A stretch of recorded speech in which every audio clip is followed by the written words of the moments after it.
बैठे थे। अरे उधर देखो, अरे क्यों पलट दिया? लाइव चला गया क्या? वैसे वर्टिकल करना पड़ेगा। क्यों? लाइव हो गया।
हमारे आचार्य ने जो हमको सिखाया वो प्रस्तुत किया है और इसके लिए मैं धन्यवाद देना चाहूँगा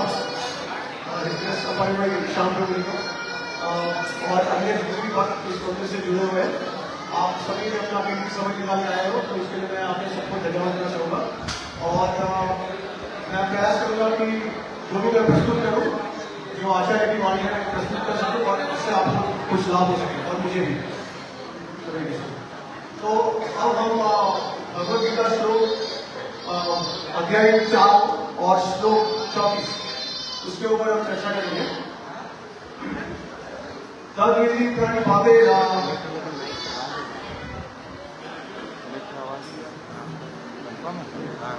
परिप्रश्नेन सेवया उपेक्षन्ति ज्ञानप्रदर्शिना तथा विभिन्न यज्ञों के उस ज्ञान को विधि जानने का प्रयास करो। प्रणिपतेना गुरु के पास जाकर के प्रणिप्रश्नेना विधिक जिज्ञासा से सेवा के द्वारा उपेक्षांति दीक्षित करेंगे।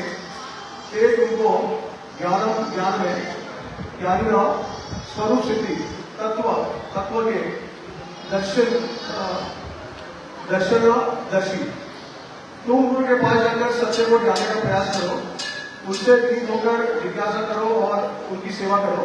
स्वरूप सिद्ध भक्ति तुम्हें ज्ञान प्रदान कर सकते हैं क्योंकि उन्होंने सत्य का दर्शन किया है। तात्पर्य शिला केसी भक्तिवेदांत स्वामी शिला प्रभुपाद जी के द्वारा। निस्संदेह आत्म साक्षात्कार का मार्ग कठिन है, अतः भगवान का उद्देश्य है कि उन्हीं से प्रारंभ होने वाली परंपरा से प्रामाणिक गुरु की शरण ग्रहण की जाए। इस परंपरा के सिद्धांत का पालन किए बिना कोई प्रामाणिक गुरु नहीं बन सकता। भगवान आदि गुरु है, अतः गुरु परंपरा का ही व्यक्ति अपने विशेष शिष्य को भगवान का संदेश प्रदान कर सकता है। कोई अपनी निजी विधि का निर्माण करके स्वरूप सिद्धि नहीं बन सकता, जैसे कि आजकल के मूर्ख पाखंडी करने लगे हैं। भागवत का 6वां स्कंद 3रा अध्याय और 19वां श्लोक कथन है, धर्म को साक्षात भागवत प्रेम धर्म पद का निर्माण स्वयं भगवान ने किया है। अतएव मनोधर्म या सूक्ष्म स्तर से सही पद प्राप्त नहीं हो सकता, न ही ज्ञान ग्रंथों के स्वतंत्र अध्ययन से ही कोई आध्यात्मिक जीवन में उन्नति कर सकता है। ज्ञान प्राप्ति के लिए उसे प्रामाणिक गुरु की शरण में जाना ही होगा। ऐसे गुरु को पूर्ण समर्पण करके ही स्वीकार करना चाहिए और अहंकार में होकर दास की भांति गुरु की सेवा करनी चाहिए। स्वरूप सिद्ध गुरु की प्रसन्नता ही आध्यात्मिक जीवन की प्रगति का लक्ष्य है। जिज्ञासा और विवेक भाव के मेल से आध्यात्मिक ज्ञान प्राप्त होता है। बिना विवेक भाव तथा सेवा के विद्वान गुरु से की गई जिज्ञासा है प्रभाव पूर्ण नहीं होगी। शिष्य को गुरु परीक्षा में उत्तीर्ण होना चाहिए और जब गुरु शिष्य में वास्तविक विचार देखता है तो स्वतः ही शिष्य को आध्यात्मिक ज्ञान का आशीर्वाद देता है। इस श्लोक में अंधानुगमन तथा निरंतर जिज्ञासा इन दोनों की लक्ष्यता की गई है। शिष्य ने केवल गुरु से विदित होकर सुने, अपितु विदित भाव तथा सेवा और जिज्ञासा द्वारा गुरु से स्पष्ट ज्ञान प्राप्त करे। प्रामाणिक गुरु स्वभाव के शिष्य के प्रति दयालु होता है, अतः यदि शिष्य विनीत हो और सेवा में तत्पर रहे तो ज्ञान और जिज्ञासा का विनिमय पूर्ण हो जाता है। हरे कृष्ण।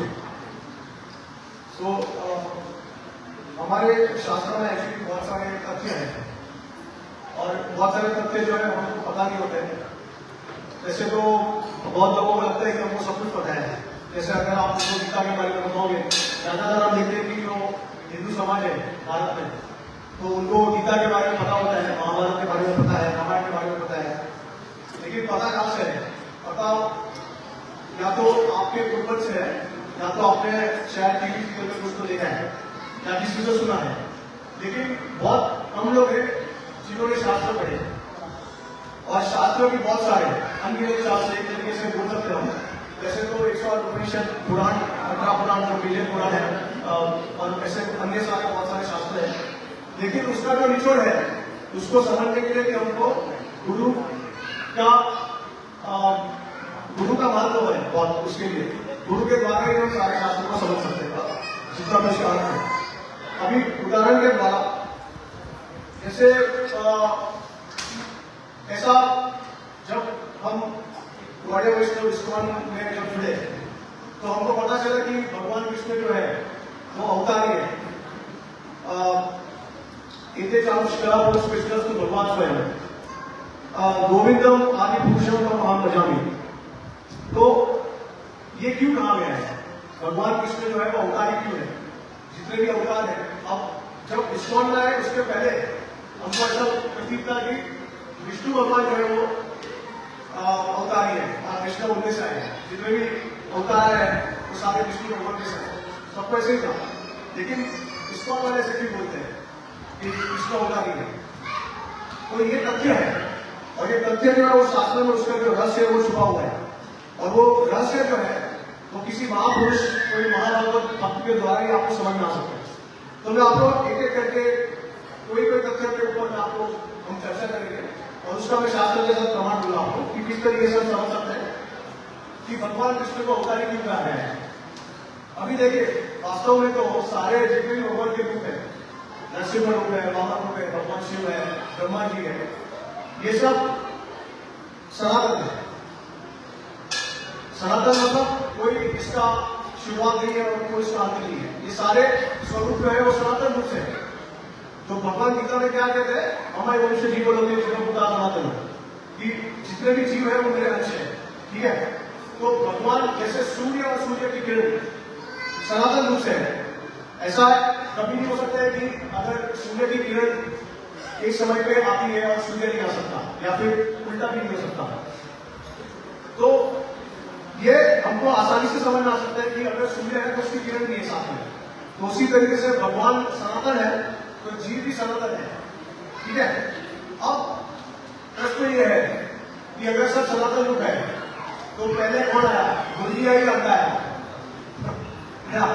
कौन आया पहले? अगर सब सारे भी भगवान के सनातन है तो हम ये कह नहीं सकते कि कौन किसमें से आया है। हम क्यों कहते हैं कि भगवान कृष्ण अवतारी है या सर्व कारण कारण? भगवान श्री कृष्ण को सर्व कारण कारण क्यों कहा गया है, इसके बारे में आपको मैं बताऊंगा। तो हम इसलिए कहते हैं भगवान कृष्ण को अवतारी क्योंकि जितने भी भगवान के रूप स्वरूप है उसमें से सबसे ज्यादा गुण जो प्रस्तुत करते हैं वो सिर्फ भगवान कृष्ण करते हैं।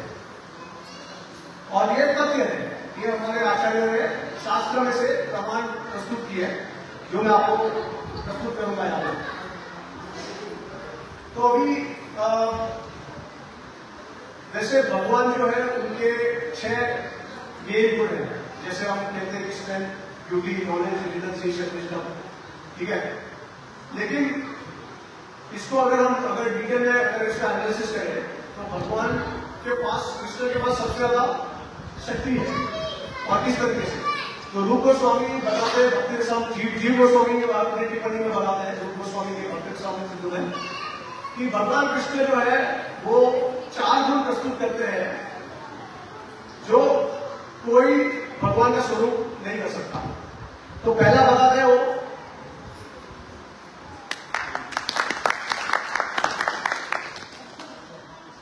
पहला गुण क्या बताता है कि भगवान कृष्ण जिसका जो असुर का वध करते हैं उनको मोक्ष मिल जाते हैं। तो उनके बारे में कहा गया है कि भगवान कृष्ण जो है वो संपूर्ण लोगों का उद्धार करते हैं, या उनके जितने भी उनकी पीड़ा है उसको नष्ट करते हैं संपूर्ण रूप से।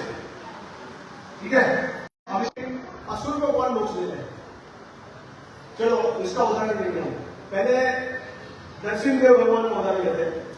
जब हिरण्यकशिपु और हिरण्याक्ष आए थे, भगवान नरसिंहदेव का वध किया था, राइट? तो क्या दोनों को मोक्ष मिला था? दोनों को मोक्ष मिला था? नहीं मिला था। उनको दूसरा जन्म लेना पड़ा, राइट? कौन दूसरे जन्म में कौन बन के आएगा? रावण और कुंभकर्ण। जब उन दोनों का वध किया भगवान राम ने, तो उनको मोक्ष मिला? नहीं मिला। तो किसके रूप में है वो? कंस और दत्त वक्त। नहीं, कंस नहीं, शिशुपाल और दत्त। कंस जो थे वो काल देवी का अवतार है, उन्होंने दूसरा जन्म लिया था काल देवी के रूप में। काल देवी ने कंस का रूप लिया। तो शिशुपाल और दत्त, शिशुपाल और दत्त ने जब वध किया तो उनको मोक्ष मिला? नहीं है ना? कृष्ण के बात में उतार ही नहीं है। वैसे चैतन्य महाप्रभु है, लेकिन वो क्षण होता है, भक्त के रूप में आते हैं। तो कृष्ण जो है उन्होंने जब उनका वध किया तो दोनों को मोक्ष मिल गया। अब देखिए, आपको अगर बहुत पीड़ा है और अगर मैं आपका पीड़ा अगर पूरा पीड़ा नष्ट करने का मतलब क्या होगा? क्या मैं आपको, अगर आप कहेंगे कि मैं कोई बीमारी से मुझे कोई बीमारी से बहुत पीड़ा मिली, तो क्या मैं उसको पूरी तरह से इलाज करूं, उसको खत्म ही कर दूं, या फिर उसको थोड़ा करके करूं? पूरी तरीके से ना। तो पीड़ा अगर पूरी तरीके से समाप्त हो जाती है तो उसको बोलते हैं मोक्ष। तो भगवान कृष्ण एक ऐसे स्वरूप है जो असुरों को मोक्ष करते हैं, ये शास्त्र प्रमाण है। दूसरा, भगवान कृष्ण ही एक ऐसा भगवान के स्वरूप है जो सबसे ज्यादा आनंद प्रदान करते हैं। ठीक है, और आनंद किस तरीके से प्रदान करते हो?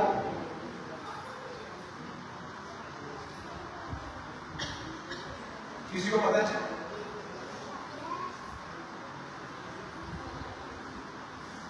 तो जब भगवान कृष्ण के साथ संबंध होते हैं तो 5 रसों में होते हैं: शांत रस, दास्य रस, साक्ष्य रस, वात्सल्य और माधुर्य।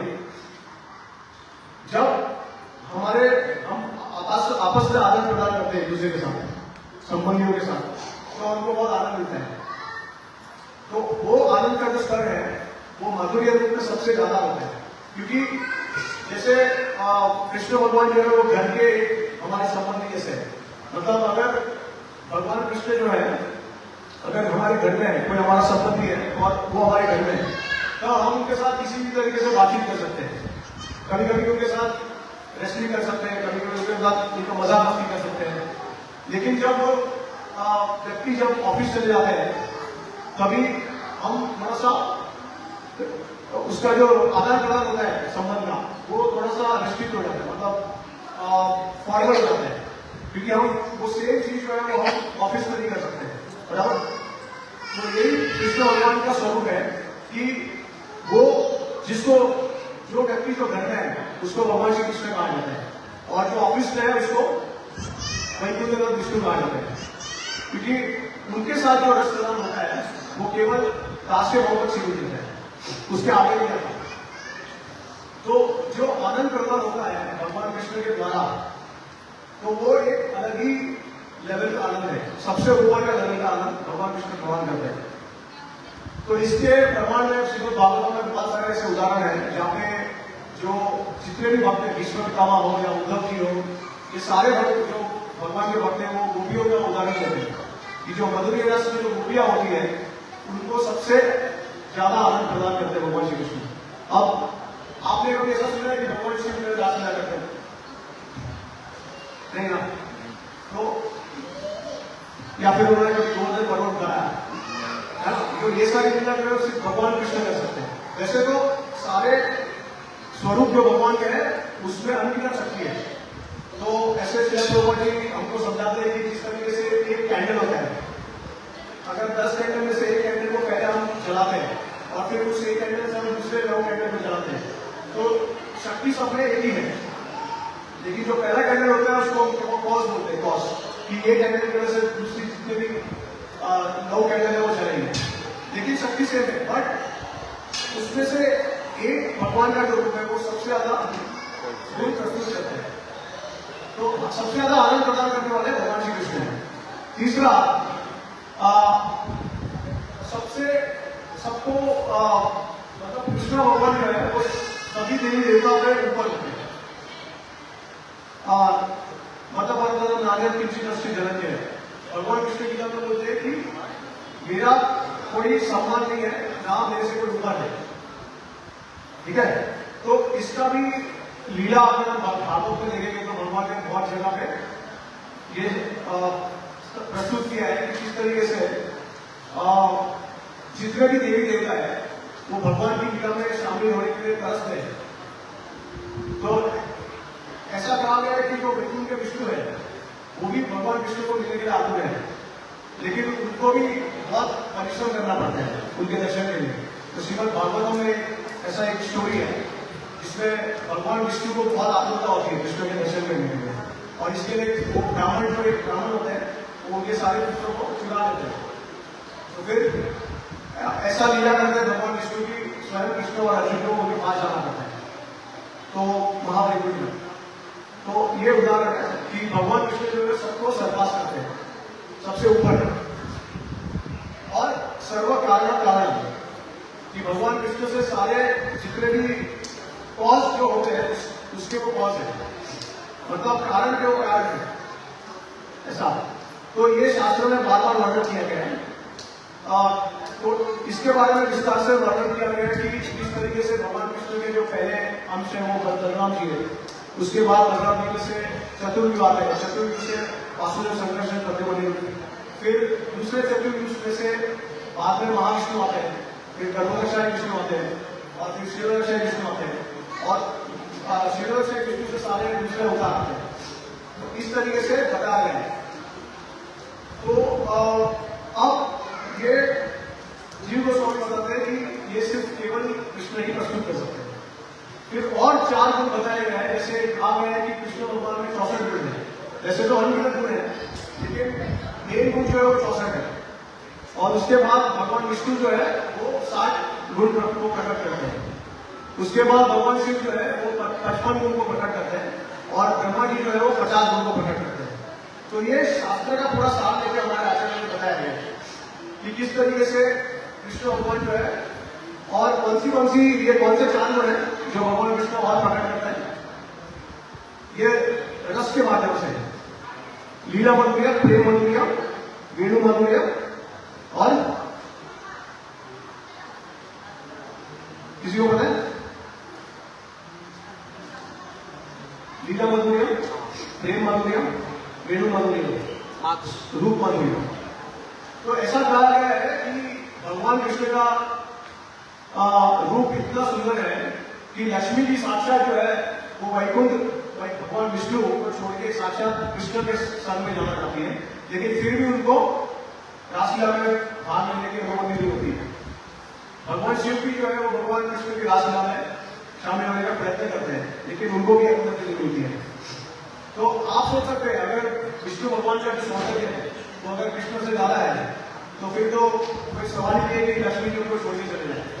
लेकिन ऐसा कहा गया है कि लक्ष्मी माता जो है वो इतना तप करती है, लेकिन फिर भी उनको गोपी का स्वरूप नहीं मिलता और ब्रज में उनको एंट्री नहीं है, मतलब उनके भगवान की लीला जो है उसमें एंट्री नहीं मिलती है। तो आज भी ब्रज के फॉरेस्ट में अगर आप एक वन में जाएंगे तो आप एक लक्ष्मी जी कब करेंगे, ध्यान करिए भगवान कृष्ण का। तो भगवान कृष्ण का जो सौंदर्य है विष्णु भी आकर्षित है उनसे। तो श्रीमद् भागवतम में एक ऐसा श्लोक है जिसमें कहा गया है कि स्वयं भगवान विष्णु भी आतुर है, जैसे मैंने आपको पहले भी कहा। तो सौंदर्य भगवान का कितना है। फिर वेणु मधुरी, वेणु मधुरी का मतलब क्या है कि भगवान कृष्ण जो है सिर्फ वही वेणु बजाते हैं। आपने किसी और देवी देवता को वेणु बजाते हुए नहीं देखा होगा, है ना। तो जो बांसुरी भगवान जो बजाते हैं ऐसी बांसुरी जगत में कोई नहीं बजाता, कोई भी अन्य देवी देवता नहीं बजाते। उसके बाद लीला मधुरी, भगवान की जो लीला है वो अद्भुत है, उसका कोई कंपैरिजन नहीं है। अगर कृष्ण भगवान की लीला देखें तो उसमें अखिल रसामृत सर्वरस आश्रय, मतलब जितना भी रस है इस दुनिया में वो सारा रस जो है वो भगवान के साथ जोड़ सकता है। तो ये बहुत महत्वपूर्ण है जो कृष्ण भगवान की जो यूनिक क्वालिटीज है। और उसके बाद आता है प्रेम मधुरी। तो भगवान का जो आदान प्रदान करने का जो तरीका है वो बहुत ही अंतरंग है। आपको ऐसा लगेगा कि ये कोई बाहर का भक्ति है, आपको लगेगा कि मेरी घर का भक्ति है, क्योंकि आप भगवान के साथ माता का संबंध जोड़ सकते हो, उनकी माँ बनने का, फिर उनका सखा बनने का संबंध जोड़ सकते हो, फिर उनकी प्रेमिका बनने का संबंध जोड़ सकते हैं, और उनका दास बनने का संबंध जोड़ सकते हैं। तो इस तरीके से भगवान कृष्ण जो है सबसे ज्यादा गुण प्रस्तुत करते हैं। इसी के लिए हम कहते हैं कि भगवान कृष्ण जो है वो अवतारी है, और सारे दूसरे भगवान के अपने स्वरूप आए उद्देश्य है। तो ऐसा नहीं है कि ईश्वर वाले ऐसा कृष्ण कोई परम पुरुषोत्तम भगवान क्यों बनते हैं, ये शास्त्र का प्रमाण है। अगर आप मुझे कोई ऐसे देवी देवता का उदाहरण दीजिए या शास्त्र में से बताइए अगर जो कृष्ण से भी ज्यादा प्रदर्शन करते हैं तो मैं उनका बात कर दूंगा, लेकिन आपको शास्त्र प्रमाण देना पड़ेगा। तो इस तरीके से तथ्य जानने मिलता है हमको ये आचार्य के द्वारा, क्योंकि जितने भी श्रुति और स्मृति है तो आचार्य ने बहुत गहराई से पढ़ा है और जितना भी रस है वो निकाला है। इसके लिए कहा गया है कि धर्म से तत्व निधन द्वायम महाजन बता बनता, कि धर्म का जो तत्व है उसका जो रहस्य है वो महाजनों के हृदय में छुपा हुआ है। तो उदाहरण के तौर पर आप अगर देखेंगे तो महाभारत के समय में जब कृष्ण भगवान ने युधिष्ठिर महाराज को झूठ कहने के लिए प्रोत्साहित किया था, आपको याद है द्रोणाचार्य का जब वध करने का समय आया था तो किसी और तरीके से तो उनका वध करना असंभव था। तो भगवान कृष्ण ने उनको सूझा कि अगर युधिष्ठिर महाराज अगर ये कह दे कि अश्वत्थामा मर चुका है या उनको मार दिया गया है तो द्रोणाचार्य अपने शस्त्र सब कर देंगे और फिर उस समय पे उनका वध करना संभव है। तो जब कृष्ण भगवान ने युधिष्ठिर महाराज को कहा कि आप उनको बताइए कि अश्वत्थामा मर गए, तो उनको थोड़ा सा हिचक हो गया। उनको लगा कि मैं तो क्योंकि साक्षात धर्मराज है, धर्म का अवतार है, तो मैं कैसे झूठ बोल सकता हूं। और आपने अगर सुना होगा कि महाभारत में बताया गया कि उनका जो रथ था हमेशा धरती से ऊपर था, क्योंकि वो साक्षात धर्म राज थे। तो जब तो उनको लगा कि मैं कैसे झूठ बोल सकता हूँ, क्योंकि ये तो मेरे धर्म के विरुद्ध है। तो उन्होंने भगवान कृष्ण की बातों को इतना ध्यान सीरियसली नहीं लिया और उन्होंने एक तरीके से स्वीकार नहीं किया। लेकिन फिर भगवान कृष्ण ने एक योजना रखी, उन्होंने कहा भीम से कि जब युधिष्ठिर महाराज कहेंगे अश्वत्थामा हताहा ही इति नरोवा कुंजरोवा, जब युधिष्ठिर महाराज ऐसा कहेंगे, क्योंकि युधिष्ठिर महाराज को ऐसा सीधा नहीं बोला था कि अश्वत्थामा नरोवा वो मर चुका है, तो उन्होंने क्या कहा अश्वत्थामा हताहा इति नरोवा कुंजरोवा, मतलब या तो नर है या कुंजरो एलिफेंट है, वो मुझे नहीं पता। तो वो समय पे भगवान कृष्ण ने भीम को कहा कि आप जब वो बोलेंगे कुंजरोवा तो आप वो समय पे शंख बजाना। तो उन्होंने जोर से शंख बजाया वो समय पे, तो द्रोणाचार्य को सुनाई नहीं दिया कि वो कुंजरोवा कहा, मतलब एलिफेंट का वध किया है वो उनको सुनाई नहीं दिया, उनको लगा नरोवा। तो इसके वजह से जब द्रोणाचार्य को सुनाई दिया कि अश्वत्थामा का वध हो गया तो उन्होंने अपने शस्त्र काट दिए और फिर विष्णु जी ने उनको वध कर दिया। अब इस झूठ मतलब देखिए भगवान कृष्ण अगर कुछ कहते हैं, अगर वो झूठ भी हो या फिर अधर्म भी हो तो भी वो धर्म हो जाता है। तो ऐसा कहा गया कि युधिष्ठिर महाराज को और नरक देखना पड़ा थोड़े समय के लिए। हालांकि पांडव जो थे वो भगवान कृष्ण के शुद्ध भक्त हैं, सब नित्य पार्षद है, भगवान के धाम से आए हैं, लेकिन लीला के हिसाब से कभी कभी ऐसा अनुसरण करते हैं। तो उनको थोड़े समय के लिए नरक देखना पड़ा क्योंकि उन्होंने भगवान कृष्ण के आदेश नहीं मानी और उनका रथ जो है वो जमीन पर। तो आप समझ सकते हैं कि असली धर्म क्या है। इससे हमको पता चलता है असली धर्म क्या होता है। क्यों? क्योंकि भगवान कृष्ण जो है धर्म का जो फल है वो देने वाले कौन है? तो भगवान कृष्ण है। तो अगर भगवान की बात को नहीं मानेंगे, क्योंकि जो सत्य है असत्य है, धर्म है अधर्म है, पाप है पुण्य है, वो कौन डिसाइड करता है? भगवान ही करते हैं ना। जैसे उदाहरण के तौर पर अगर आप गाड़ी लेके जा रहे हो और वहां पे लाल सिग्नल है, ठीक है, लेकिन वहां पे हवलदार भी है और वो आपको कह रहे हैं कि आप जा रहे हो, आपको लगेगा कि मेरे लिए रूल ज्यादा इंपॉर्टेंट है, लाल सिग्नल तो गाड़ी वहीं पे रखूंगा, तो आप वहीं पे रहोगे, सारी गाड़ियां चली जाएगी। लेकिन हवलदार आपको कह रहा है कि आप जाओ, तो आपको ये नहीं देखना कि लाल सिग्नल है क्या कौन सा सिग्नल है, आपको जाना है। तो इसका क्या मतलब है कि ये जो सिग्नल है इसके ऊपर एक कंट्रोल है। ये सिग्नल आपको बता रहे हैं कि आपको रुकना है, लेकिन वो रुकना है वो आपको आदेश वो किसने किया है? पूरा आयोजन किसने किया है? वो पुलिस वालों ने किया है, गवर्नमेंट ने किया है। तो जब गवर्नमेंट या पुलिस वाले आ जाते हैं तो हमको कोई जरूरत नहीं है फॉलो करने, उसको पालन करने का, ठीक है। तो उसी प्रकार से भगवान इस तरह शास्त्रों में बताया गया है कि जब हम भगवान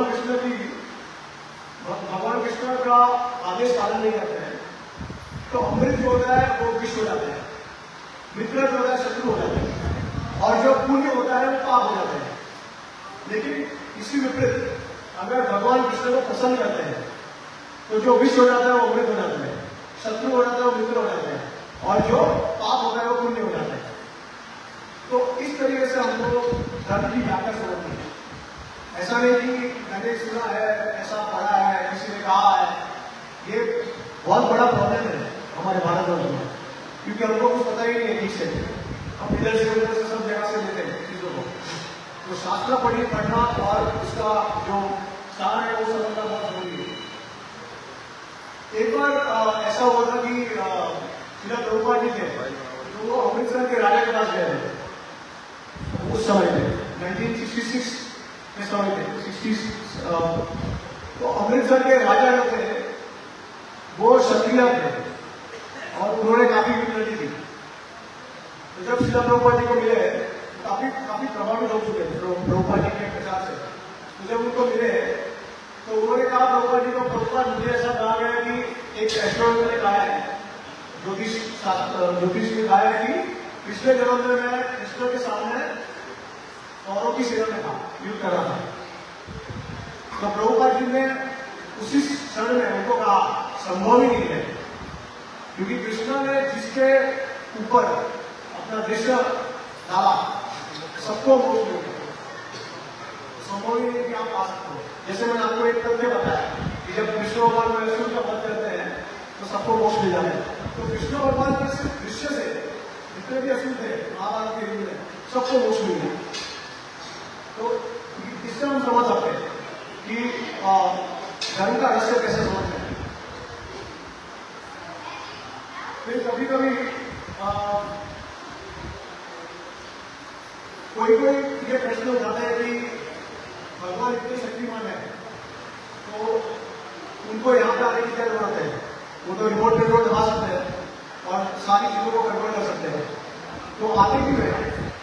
मतलब एक बार ऐसा हुआ था कि अकबर बीरबल की कहानी है। तो अकबर ने बीरबल को पूछा है कि आपके हिंदू देवी देवता जो है वो बार बार पृथ्वी पर अंतरित हो रहे हैं, उनको जरूरत क्या है?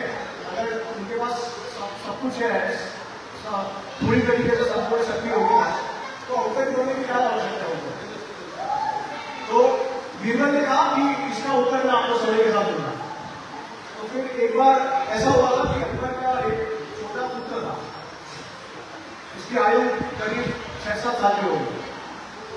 तो एक बार बीरबल ने देखा कि उसका जो पुत्र है वो एक नदी थी, उसके बीरबल अकबर का जो महल था उसके बाजू में एक नदी थी। तो वहां पे वो जाता है तैरने के लिए और गलती से वो गिर जाता है। तो नहीं सॉरी, जो बीरबल है वो उसको धकेल देता है, ठीक है, क्योंकि बीरबल को मौका मिल जाता है तो उसको धकेल देता है नदी के अंदर। तो अब वो बच्चा जो है वो डूबने लगता है। अब उसके साथ उसके और बहुत सारे सिक्योरिटी गार्ड होते हैं, तो सब पानी में चला जाते हैं। और अकबर ऊपर से देखते हैं कि अरे मेरा बच्चा जो है वो तो पानी में डूब रहा है, तो बहुत जल्द से जल्द पीछे आता है और शांत हो जाता है। फिर उसके बच्चे को बचा लेते हैं और सब चले जाते हैं। फिर वो बोलते हैं तो अपने सिक्योरिटी गार्ड को अपने बीरबल को आप उसको अरेस्ट कर दो और उसको जेल में डाल दीजिए। फिर बाद में उसके बाद जाके कहते हैं कि आपने ऐसा क्यों किया, आप तो मेरे एक अच्छे सेवक हो, तो आपने अचानक से ऐसा क्यों कर दिया। तो बीरबल फिर कहता है कि आपको तात्पर्य नहीं समझा इसका। तात्पर्य क्या है, इस सारी लीला का तात्पर्य क्या है, भगवान क्यों आते हैं। हाँ, प्रेम का तो क्या दिखा, इससे क्या पता चलता है हमको कि जो अकबर है उसके पास इतने सारे सिक्योरिटी गार्ड बॉडीगार्ड है ना, लेकिन जब उनका बच्चा जब डूबता है तो खुद अकबर छलांग लगाते हैं और उसको बचाने का प्रयास करते हैं ना।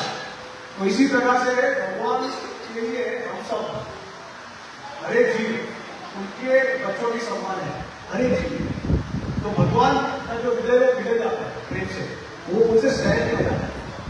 तो हालांकि भगवान जो है वो सब कुछ कर सकते हैं, हमारे हृदय में परमात्मा है, एक ही क्षण में अगर बाहर निकल जाए तो सबका मृत्यु हो जाता है। लेकिन हमको उनके तरफ खींचने के लिए, हमको प्रेम देने के लिए भगवान स्वयं होता है। तो कभी कभी ऐसे आपको बाहर के लोग प्रश्न पूछते हैं, कभी कभी आपको दूसरे धर्म वाले लोग से परिवर्तन करने की कोशिश करते हैं।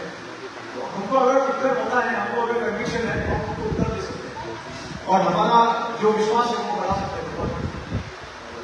कभी कभी लोग ऐसा कहते हैं कि सारे धर्म का रास्ता तो एक ही है, सब उसी की तरफ जाते हैं, लेकिन क्या है संभव है। जैसे अगर मैं एयरपोर्ट से मंदिर में आ रहा हूँ तो उसका एक डायरेक्शन है, सपोज आप राइट डायरेक्शन में जाएंगे, लेकिन अगर आपने लेफ्ट डायरेक्शन में लिया तो क्या सारे रास्ते एक जगह पे मिलते हैं, नहीं मिलते ना। तो उसी प्रकार से ये संभव ही नहीं। मैं आपको बहुत आसानी से बता सकता हूँ कि बहुत लोग ऐसा मानते हैं हम ही भगवान हैं, कोई लोग ऐसा कहते हैं कि हम भगवान बन सकते हैं, कोई लोग कहते हैं कि हम भगवान के दास हैं। तो इसका तथ्य क्या है, सच्ची बात क्या है, क्या हम भगवान बन सकते हैं? नहीं क्यों? क्योंकि हम सर्व सामर्थ्य नहीं है, हम सब कुछ, हम अपूर्ण है। भगवान पूर्ण है। भगवान पूर्ण है। मेन तो यह है कि हम किसी के वश में हैं। भगवान जो है सुप्रीम कंट्रोलर है, हम अपने आप को कंट्रोल नहीं कर सकते। भगवान सारे जीवों को, सारे ब्रह्मांड को कंट्रोल करते हैं, है ना। तो ये संभव नहीं है। और अगर सपोज आपने मान भी लिया कि हम भगवान हैं, तो आप इस दुनिया में क्या कर रहे हो, आप पीड़ा क्यों पा रहे हो, आप जन्म जनावर में कैसे बन रहे हो, है ना। तो ये सारे प्रश्न है। तो अगर हम भगवान हैं तो हम इस चक्कर में कैसे बन गए, और हम क्यों इस दुनिया में है, पहली बात तो ये है। और हम भूल कैसे करें कि हम भगवान हैं, ठीक है। तो भगवान तो बन नहीं सकते। फिर कोई कहते हैं कि मतलब भगवान तो है नहीं, हम क्या भगवान बन सकते हो लोग? नहीं, भगवान भी बन नहीं सकते, क्योंकि जन्म जनावली को उससे हम विपरीत नहीं है, इससे हम पढ़े नहीं है ना, वो तो हमारे वश में नहीं है। उसका मतलब है कि कोई बाहर की शक्ति है जो हमको वश में कर रहा है। तो आप समझ गए, बहुत आसान है। कोई संभवता ही नहीं है कि हम भगवान बन सकते हैं या हम भगवान हैं। हम भगवान के अंश है और हमारा उनके साथ प्रेम का संबंध है। जिस प्रकार से हम इस भौतिक जगत में भी देखे हैं कि माता का उनके पुत्र के साथ, पुत्र ने उनके पिता के साथ या पत्नी के साथ या पति के साथ ये संबंध है, उसी प्रकार से हमारा ऐसा संबंध है भगवान के साथ। इसके लिए ये संभव ही नहीं कि भगवान कभी हो सकते हैं, तो ये आपके दिमाग पर से निकाल दीजिए। फिर आप बहुत सारे प्रश्नों के उत्तर भी दे देते हैं कि हमको कर्म कैसे लागू हो, हम इस कर्म बंधन के चक्कर में कैसे फंस गए, इसका कोई उत्तर नहीं मिलेगा। ठीक है। सो फिर कभी कभी लोग ये कहते हैं कि आपका जो बुद्धि है वो तो व्यस्त हो जाता है। बहुत सारे लोग आए बाहर से, उन्होंने जैसे बहुत सालों पहले औरंगजेब के समय पे बहुत मूर्तियों को नष्ट किया। अभी हम अभी की बात कर सकते हैं, बांग्लादेश में बहुत सारी मूर्तियों को जलाया गया, तो भगवान तो मर गए, तो भगवान नष्ट हो गए, तो भगवान कैसे है? जय श्री राम।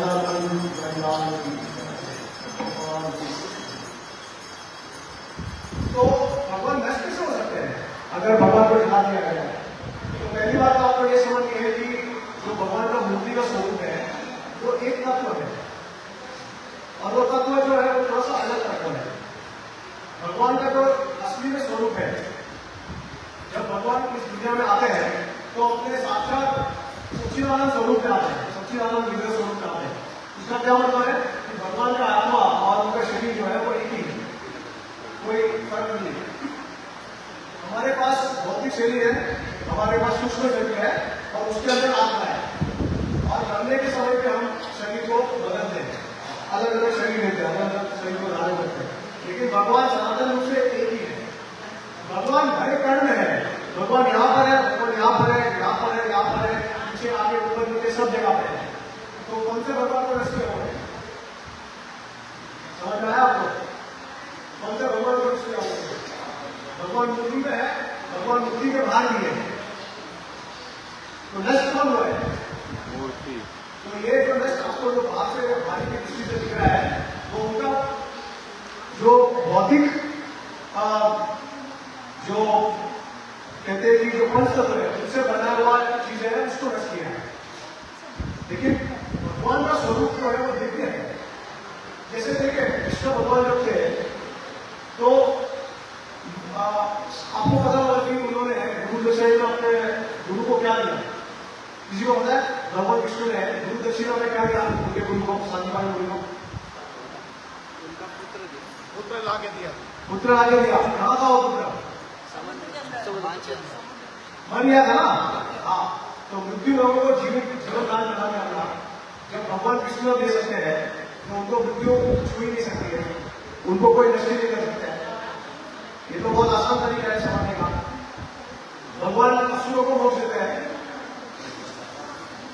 मोक्ष देने वाला, प्रदान करने वाला, प्रेम प्रदान करने वाला, वैकुंठ प्रदान करने वाला, वैकुंठ में सनातन रूप से रहने वाला। जब भगवान विष्णु और भगवान के जो स्वरूप है अगर सब कुछ दिव्य है तो उनको नष्ट कर सकते हैं।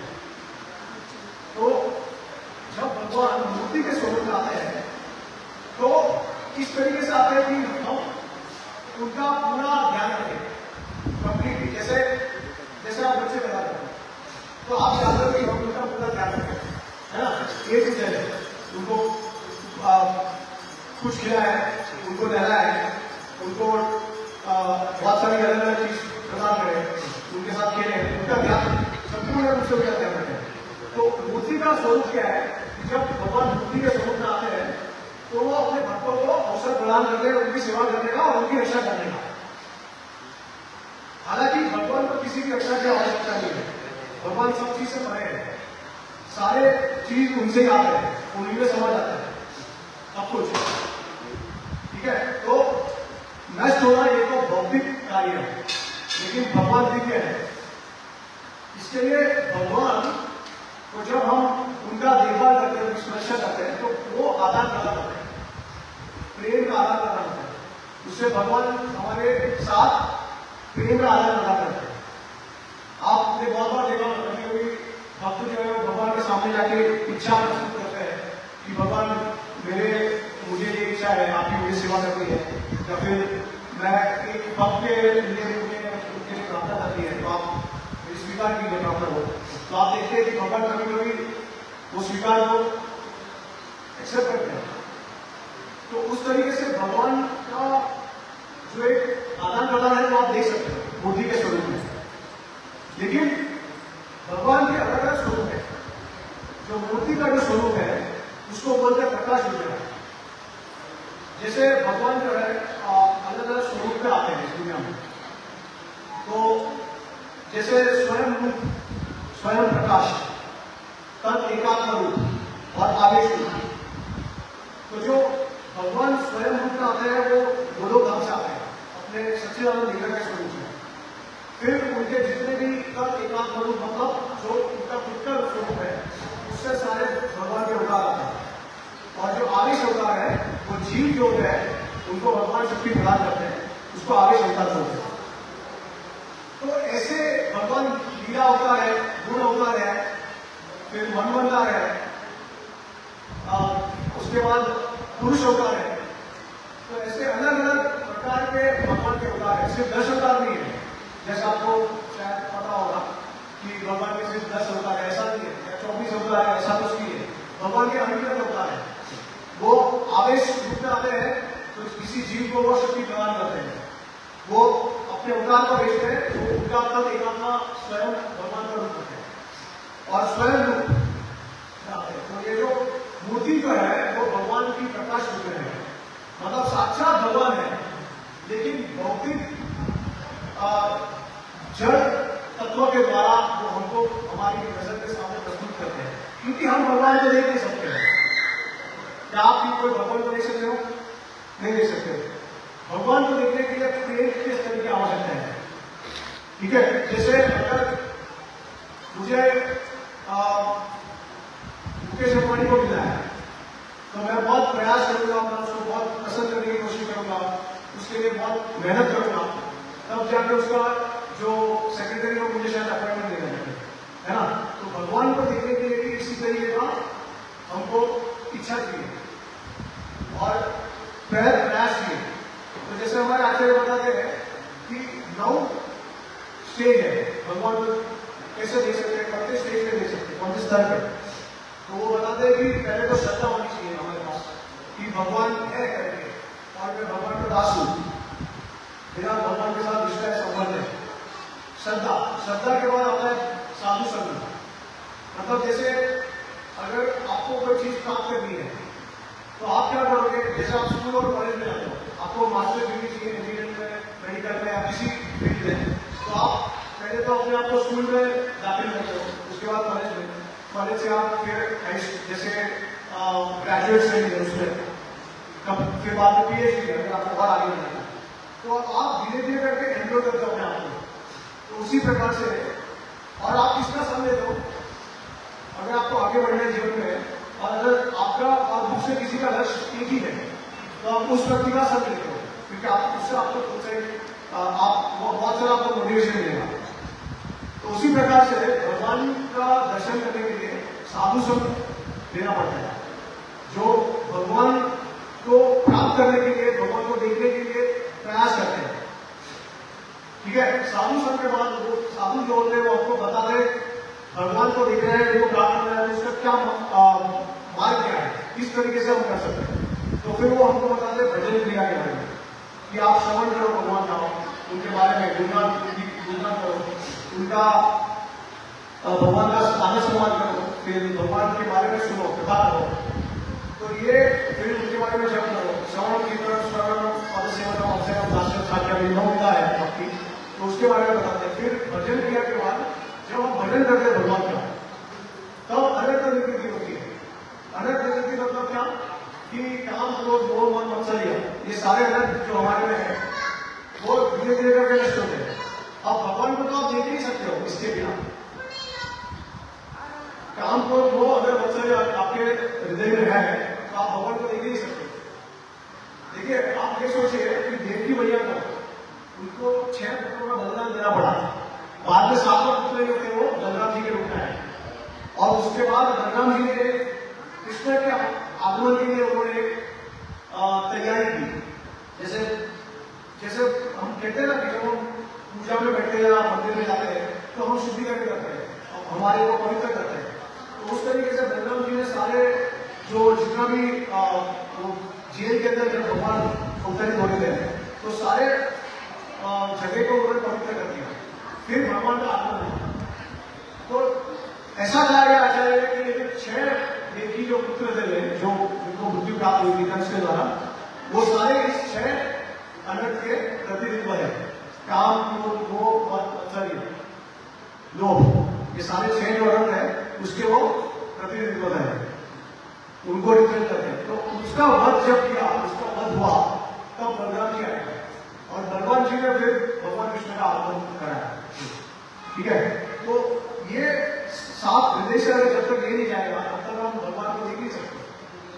तो जब ये सब सारे जितने के रहते वो चले जाएंगे, फिर आप निष्ठा के स्तर करोगे। निष्ठा मतलब दृढ़ता के साथ भगवान की भक्ति और पूजा करोगे। उसके बाद जब आप एक स्तर होंगे, एक स्थिर होंगे, आप भगवान की पूजा करोगे, तब आपको भगवान के साथ आसक्ति हो जाएगी। आसक्ति मतलब जैसे हम परिवार वालों के साथ आसक्त हैं, उनके बिना जी नहीं सकते हैं, बहुत प्रेम करते हैं, अगर उनको कुछ पीड़ा होती है तो हमको भी है। तो उस तरीके का भाव हमारे में उत्पन्न होता है और आसक्ति के भाव फिर भाव का स्तर आता है। भाव का स्तर मतलब क्या कि अगर जब तक देखिए, जब तक आप व्यक्ति के साथ आदान प्रदान नहीं करते लंबे समय तक, तब तक आप व्यक्ति के साथ आपका एक जैसे स्ट्रॉन्ग रिलेशनशिप नहीं हो सकता। जब तक आप व्यक्ति को जानते नहीं हो बहुत समय तक, तब तक आप उनके साथ एकदम उनके साथ जुड़ नहीं सकते हो। लेकिन जब आप उनको अच्छी तरीके से समझ लेते हो, उनके साथ रिश्ता रखते हो, तब आपको उनके प्रति आसक्ति हो जाए और फिर आपके भाव प्रकट होते हैं। जैसे कभी कभी आप उनके लिए रोते हो, कभी हंसते हो, है ना, अलग अलग तरीके के भाव प्रकट होते हैं। तो ये भाव के स्तर पर हम भगवान को साक्षात दर्शन कर सकते हैं। और कलयुग में तो ऐसे भगवान आते नहीं है, कभी नाम पे कृष्ण होगा, कलयुग में तो एक्चुअली भगवान दर्शन ही नहीं देते।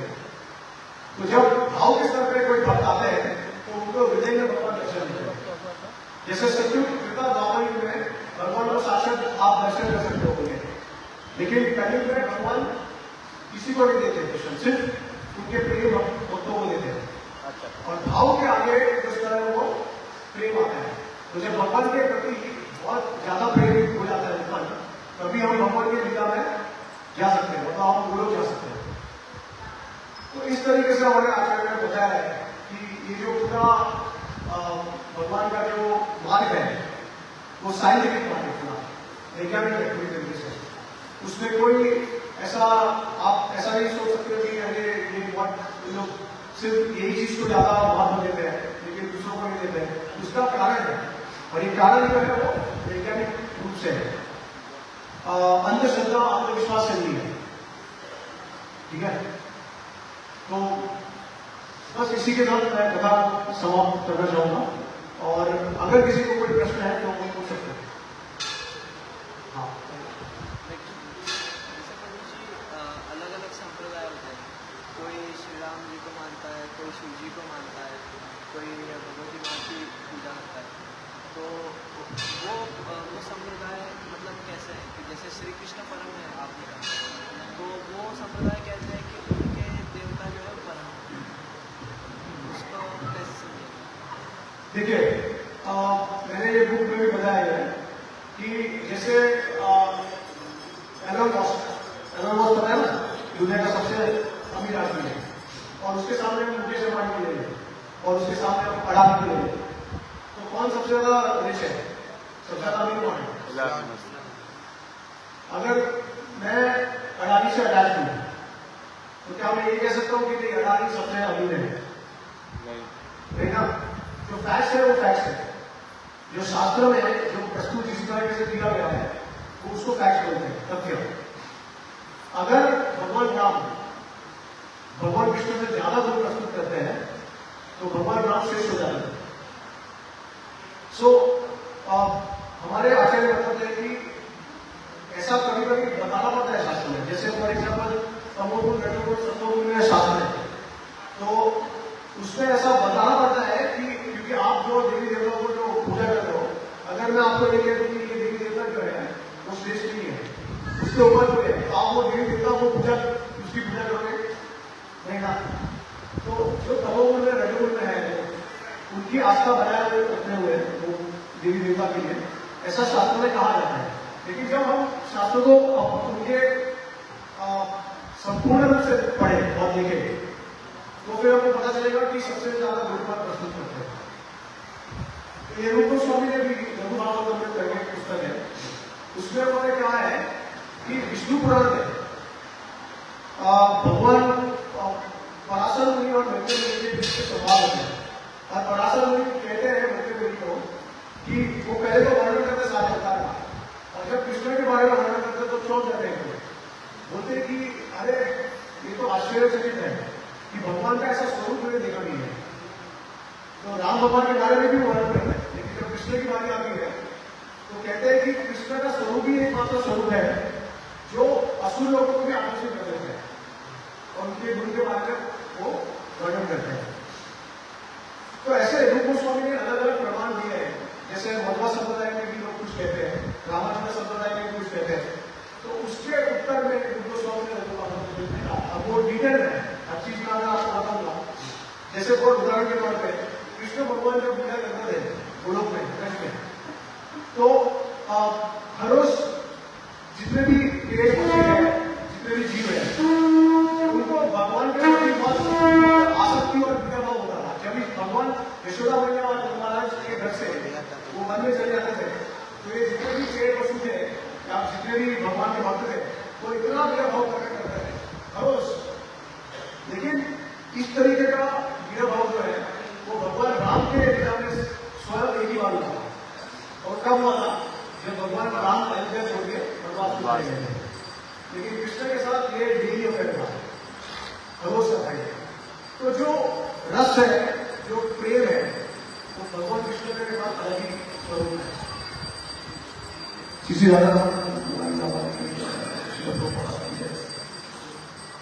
तो ये तथ्य के रूप से देख रहे हैं, एब्सोल्यूट लेवल पे देख रहे हैं। हालांकि अपने अपने आस्था पे सभी सही है, ऐसा नहीं है कि कोई ज्यादा है कोई कम है। भगवान राम भी भगवान कृष्ण है, कृष्ण भी भगवान राम है, नरसिम्हा भी भगवान कृष्ण है। लेकिन तुमको सवाल बताते हैं कि ये तीन जो है परवस्था फॉर्म है भगवान के। परवस्था मतलब जो सबसे श्रेष्ठ सारे अवतारों से, तो उसमें कहते हैं कि नरसिंह के भगवान जो है वो एक है, उसके ऊपर जो आते हैं भगवान राम आते हैं और सबसे ऊपर जो आते हैं भगवान कृष्ण आते हैं। तो फैश को जाना पड़ता है इसके लिए। ऐसा नहीं है अगर कृष्ण भगवान से कोई ज्यादा प्रस्तुत करेंगे तो हम उनको ही मान सकते हैं, लेकिन आप शास्त्रों के कहां से भी ध्यान कर दीजिए, आपको नहीं मिलेगी। ठीक है, दूसरा किसी को प्रश्न? तो ये किताब लिखी है, इसमें सारे तथ्य जो है मैंने प्रस्तुत किए प्रश्न और उत्तर के रूप में। तो अगर किसी को चाहिए तो आप मंदिर के भक्तों को कॉन्टेक्ट कर सकते हैं और इसकी कीमत 200 रुपये है। ठीक है, तो यहाँ पे पुस्तक रहेगी पूरे समय, तो आप ले सकते हैं। श्रीमद भगवद गीता की जगत की ओम प्रेमानंद।